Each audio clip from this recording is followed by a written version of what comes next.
Peux-tu nous dire pourquoi y a-t-il un parti unique à Cuba? Parce que c'est une critique qui revient souvent.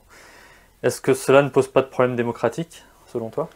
Alors, pour comprendre la réalité d'un seul parti unique à Cuba, il faut remonter à 1892. On avait parlé au début de cet entretien de l'objectif principal de José Martí, lorsqu'il a créé le Parti révolutionnaire cubain, de fédérer les forces indépendantistes au sein d'une même structure, pour éviter les divisions face à l'ennemi. En 1959, lorsque Fidel Castro arrive au pouvoir, je rappelle que Fidel Castro n'a jamais été, avant 59, militant du Parti communiste. La première chose qu'il fait, c'est de fédérer les différentes factions révolutionnaires au sein d'une même structure. Il a d'abord créé les organisations révolutionnaires intégrées, qui a regroupé le mouvement 26 juillet, le Parti socialiste populaire et le directoire révolutionnaire des étudiants. Parce qu'il savait que pour faire face à l'hostilité déclarée des États-Unis, il devait unir les forces, parce que sans cela, la défaite était assurée. Donc par la suite, c'est devenu, en 1965, le Parti communiste cubain. Mais il faut souligner que à Cuba, le Parti communiste a un rôle idéologique, a un rôle fédérateur, mais n'a pas de rôle électoral. En France, nous avons une multitude de partis politiques. Selon le ministère de l'Intérieur, il y a en France 300 partis politiques. Et le rôle de ces partis est un rôle électoral. À Cuba, la législation interdit au Parti communiste cubain de désigner les candidats pour les élections. D'ailleurs, contrairement à ce qui se passe dans nos pays, on ne peut pas intégrer le Parti communiste cubain si on n'a pas été recommandé par un membre. Il ne suffit pas de payer une cotisation.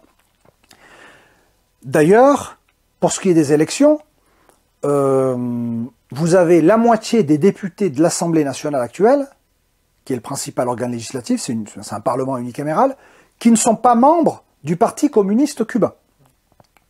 Donc ça, c'est la réalité.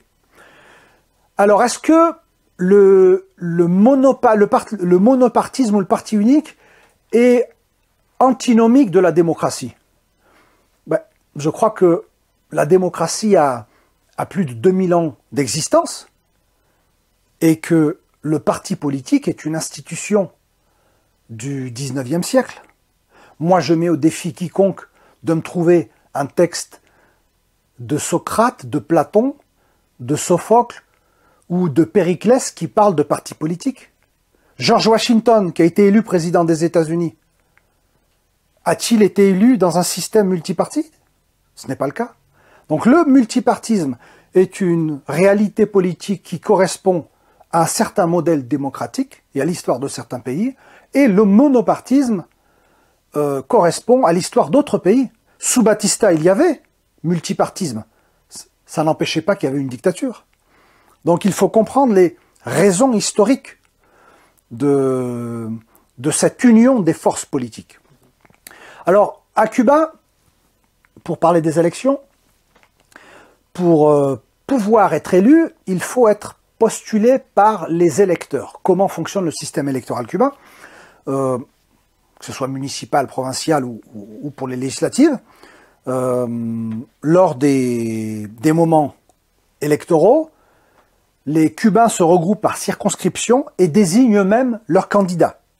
Donc il faut désigner au minimum 2 candidats pour chaque élection et au maximum 8. Ce sont les propres électeurs qui désignent leurs candidats. Les campagnes électorales sont interdites parce que les Cubains estiment que c'est toujours le plus riche qui peut profiter des campagnes électorales. On affiche simplement, une fois que les candidats ont été désignés, on affiche leur CV sur la place publique, sur la place de la mairie, et lors des élections, les Cubains votent. Donc ce sont les électeurs. Réfléchissons un peu, je ne dis pas qu'il faille importer le modèle cubain en France, hein, mais à Cuba, la participation électorale va de 70 à 90% pour chaque élection. En France, nous avons un système multipartite. Quel est le premier parti politique en France? C'est le parti de l'abstention. c'est le parti de l'abstention. Nous avons 40% des électeurs qui ne votent pas. En France, qui désigne les candidats pour les différentes élections? Ce sont les partis politiques. Quel est le pourcentage d'électeurs français qui sont membres d'un parti politique? 4%. C'est-à-dire que 96% des électeurs en France n'ont pas leur mot à dire pour le choix des candidats. Ils ont le choix uniquement entre les candidats désignés par 4% des électeurs. Donc je crois qu'il faut rester modeste dès lors qu'il s'agit de disserter sur la question de la démocratie et de donner des leçons au reste du monde. Cuba n'est pas la société parfaite, elle a le modèle qui correspond, qui est le fruit de son histoire, et je le rappelle, la démocratie c'est le pouvoir au peuple. Moi je me pose toujours la question de savoir, est-ce qu'en France, le peuple a décidé de la réforme des retraites?